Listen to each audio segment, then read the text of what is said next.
Bonjour à tous, donc petite vidéo en vite fait hein, avec le téléphone parce que justement je vais vous présenter un PC portable que je viens d'installer sur Ubuntu 20.04.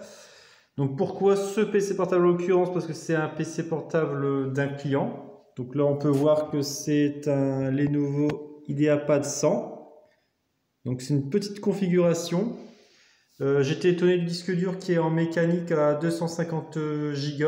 Donc pourtant c'est un de 2014 il me semble, 2013, sous Windows 8, vendu sous Windows 8 avec simplement 2 Go de RAM. Donc descendu à 1,80 ce que la carte graphique elle prend.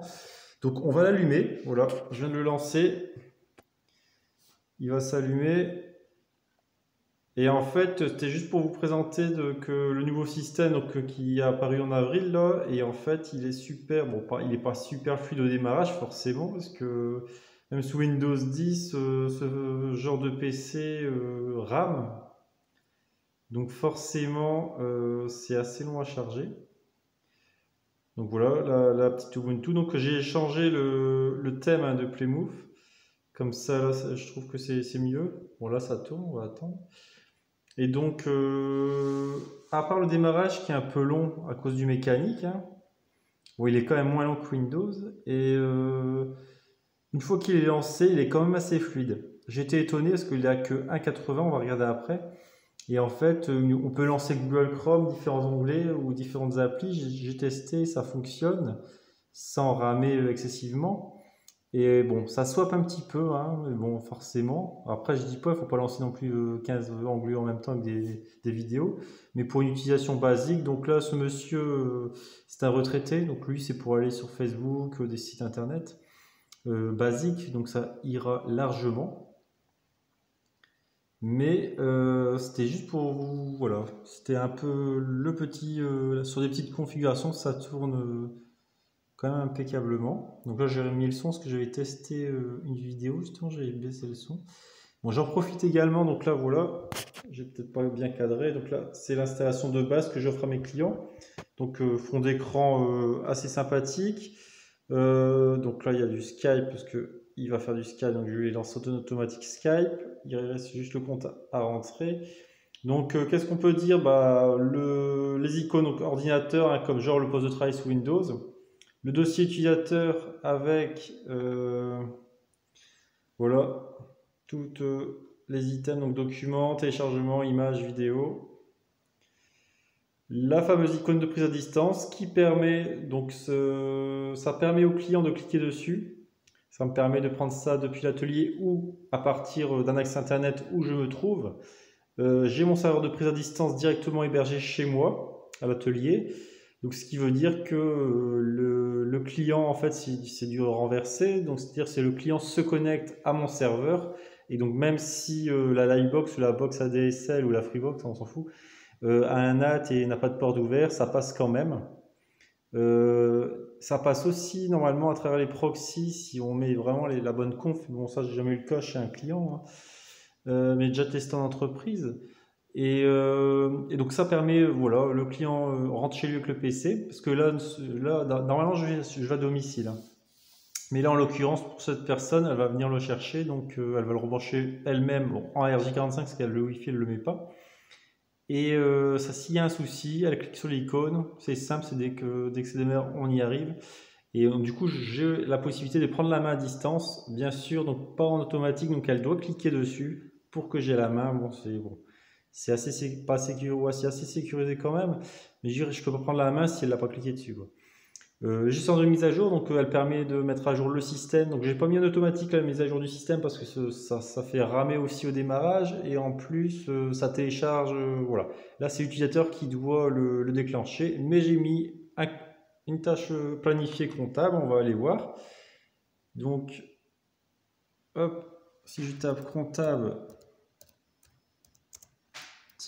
L pour lister les tâches, je vois bien que nous avons une petite mise à jour tous les jours à midi, ce qui signifie que l'utilisateur n'a qu'à laisser son PC allumé et vers midi ça se déclenche. Déjà testé chez plusieurs clients hein, depuis la version 16.04 et dès que je dois aller sur place pour autre souci, je me rends compte quand je vérifie que le poste est bien à jour. Et c'est notamment le cas sur les gens qui ont des petites connexions, genre 4 mégas, 2 mégas, et au moins je ne vais pas me taper les mises à jour le jour où je viens, et on gagne du temps. Donc l'icône pour graver, bon, l'imprimante, je lui ai mis Google Chrome et j'ai mis Internet, comme ça il va savoir quoi. Le fameux VLC pour les vidéos, LibreOffice, l'outil de scan, Skype forcément, et la corbeille. Donc ensuite on a toute une gamme forcément de logiciels hein, que j'ai mis pour les personnes. Donc on retrouve Audacity, enfin on trouve un peu de tout, hein, ce que les gens demandent. Thunderbird pour tout ce qui est client mail si vraiment ils n'aiment pas le web. J'ai mis transmission, s'ils veulent télécharger. Bon, et sur la bureautique, hein, il y a tout ce qu'il faut. Et donc voilà, donc c'était juste pour vous présenter ça. Donc, et aussi je vais vous montrer, hop, voilà. Donc là, on est bien sur un. Donc je vais vous montrer la première fois de système. Voilà, on est bien sur la version 20.04. Hop, mémoire 1,8 Go parce que la carte graphique prend dedans. Donc il y a une barre de 2 Go. C'est un Celeron dual core. Voilà, donc ça c'est le pièce graphique. Avec un disque dur qui est de 250, ce qui m'étonne fortement. Je pense que soit il a été changé, je sais pas, c'est bizarre. Ou après c'est les fins de série, peut-être, je ne sais pas.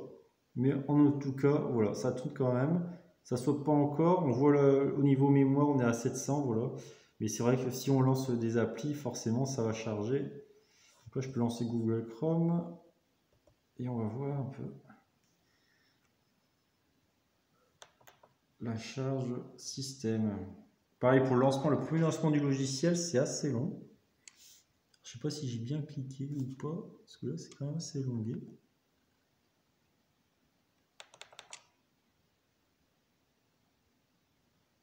S'il charge, il faut juste qu'il charge. Donc on voit la mémoire qui monte, donc le logiciel, voilà, il arrive. Donc, le chargement, c'est le disque dur mécanique qui est même assez long. Hein.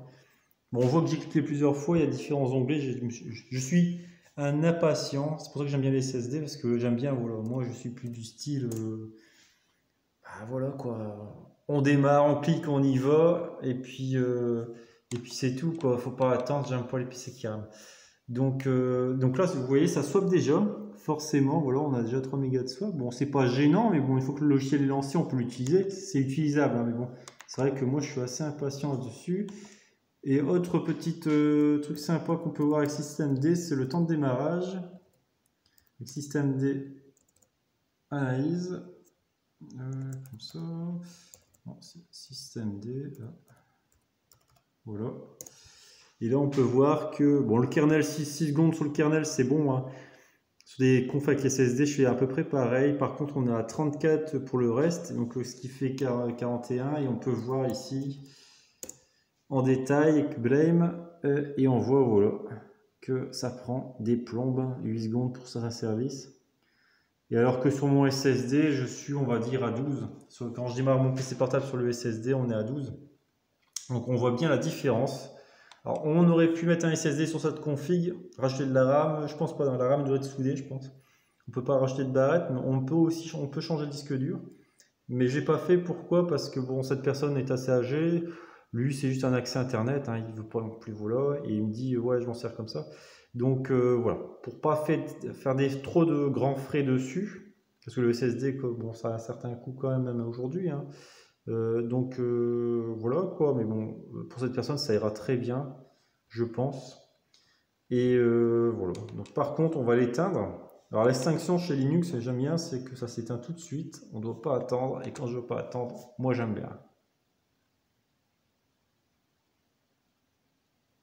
Donc c'est en train de travailler. Bon, c'est vrai qu'un SSD, ça serait déjà éteint. Pareil, et voilà, là ça s'est éteint.